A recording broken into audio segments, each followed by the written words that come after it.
India سے پوچھا ہے دیوالی کی مٹھائی کھانے کا حکم، دیوالی کے موقع پر لوگ مٹھائی دیتے ہیں، اس کا کھانا کیسا ہے اور اس کی مٹھائی قبول کرنی چاہیے کہ نہیں کرنی چاہیے؟ اس پر پوری امت کا اجماع ہے کہ جو بھی غیر مسلموں کے مذہبی تہوار ہیں، مذہبی رسومات ہیں،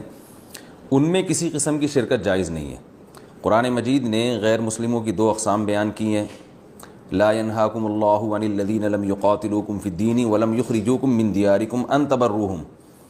کہ وہ غیر مسلم جو تمہاری دشمن نہیں ہیں، جنہوں نے تمہیں گھروں سے نہیں نکالا، تم پر ظلم زیادتی نہیں کی، تو اللہ تعالیٰ تمہیں منع نہیں کرتا کہ ان سے اچھا سلوک کرو، بلکہ اللہ تمہیں حکم دیتا ہے کہ ان کے ساتھ اچھا سلوک کرو، کیونکہ اللہ تعالیٰ انصاف کرنے والوں کو پسند کرتے ہیں۔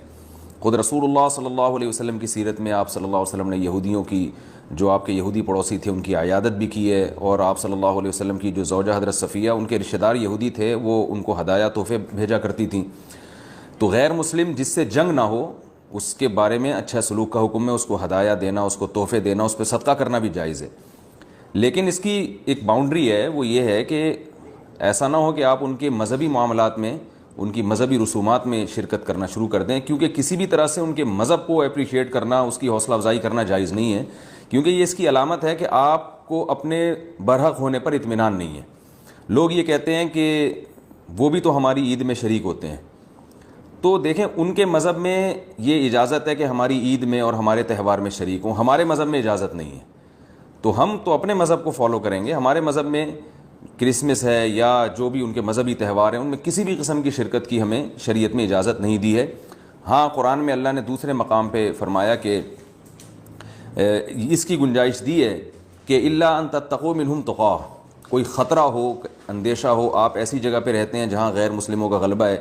اور اگر آپ نے بالکل ہی بائیکاٹ کر کے رکھا تو آپ کو خطرہ ہے کہ وہ یعنی آپ پہ ظلم زیادتی کریں گے، تو ظلم سے بچنے کے لیے یا زیادتی سے بچنے کے لیے جس حد تک یعنی آپ ان کے ساتھ رہ سکتے ہیں یا گنجائش ہے اس میں، جس حد تک آپ ان کے ساتھ جو ہے وہ جوڑ پیدا کر سکتے ہیں تو کریں، لیکن بلا وجہ بڑھ چڑھ کے ان رسومات میں حصہ لینے کی شریعت میں بالکل اجازت نہیں ہے۔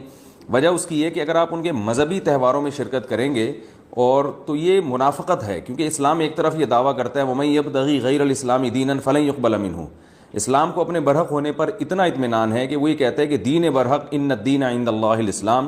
دین برحق صرف اور صرف اسلام ہے۔ تو جب صرف اسلام ہے تو اسلام کے علاوہ سب باطل ہیں، جب باطل ہیں تو اسلام پھر ان کو اپریشیٹ کرنے کی کسی صورت میں اجازت نہیں دے سکتا۔ یہ ایسا ہی ہے جیسے آپ کہیں کہ فلاں آدمی چور ہے اور میں اس کی چوری کو غلط بھی سمجھتا ہوں، ٹھیک ہے، آپ اس کے ساتھ احسان کریں گے، اس کے ساتھ حسن سلوک کریں گے، لیکن چوری کے معاملے میں آپ اس کی رہنمائی کرنا شروع کر دیں یا اپریشیٹ کرنا شروع کر دیں، یا وہ چوری کر کے لایا اور آپ اس کا مال کھانا شروع کر دیں، تو یہ پھر منافقت کہلائے گی۔ یہ اس کی علامت ہے کہ آپ کے چوری کے بارے میں وہ جذبات نہیں ہیں جو ہونے چاہیے۔ تو اسلام نے غیر مسلم کے ساتھ حسن سلوک کا حکم دیا، مگر اس کے مذہب کے معاملے میں دو ٹوک بتا دیا ہے کہ کسی قسم کی مذہبی رسوم میں ہم ان کے ساتھ شریک نہیں ہوں گے، بائیکاٹ کریں گے، اور ہم یہ کہیں گے کہ لکم دینکم ولی دین، آپ کے لیے آپ کا دین ہے، ہمارے لیے ہمارا دین ہے۔ اور اس بارے میں صحیح حدیث بھی ملتی ہیں۔ حضرت انس بن مالک رضی اللہ تعالیٰ عنہ فرماتے ہیں کہ ہم مدینہ میں تھے، ایک خاص تہوار تھا جو شروع سے اہل عرب کا چلا آ رہا تھا، ہم وہ تہوار منایا کرتے تھے، تو آپ صلی اللہ علیہ وسلم نے ہمیں اس تہوار سے منع کر دیا، اور آپ صلی اللہ علیہ وسلم نے فرمایا کہ اللہ تعالیٰ نے ہمیں اس کے بدلے میں دو تہوار دے دیے ہیں، ایک عید الفطر اور عید الاضحیٰ۔ تو آپ نے یہ نہیں کہا کہ مسلمانوں کا تہوار عید الفطر اور عید الاضحیٰ ہے تو یہ بھی مناؤ، اور وہ پرانا جو آ رہا ہے چلو وہ بھی مناتے رہو، اس کو منع کر دیا، اور فرمایا کہ جب اللہ نے ہمیں بدلے میں اس سے اچھے تہوار دے دیے ہیں تو اب ہم ان تہواروں کو نہیں منائیں گے۔ تو تہوار کو منانا یہی ہوتا ہے کہ آپ ان کے ساتھ مٹھائی میں شریک ہو جائیں یا ان کے ساتھ رنگ رلیوں میں شریک ہو جائیں، کسی بھی طرح سے شرکت ہوگی تو وہ منانا ہی کہلائے گی، لہذا اس کی اجازت نہیں ہے۔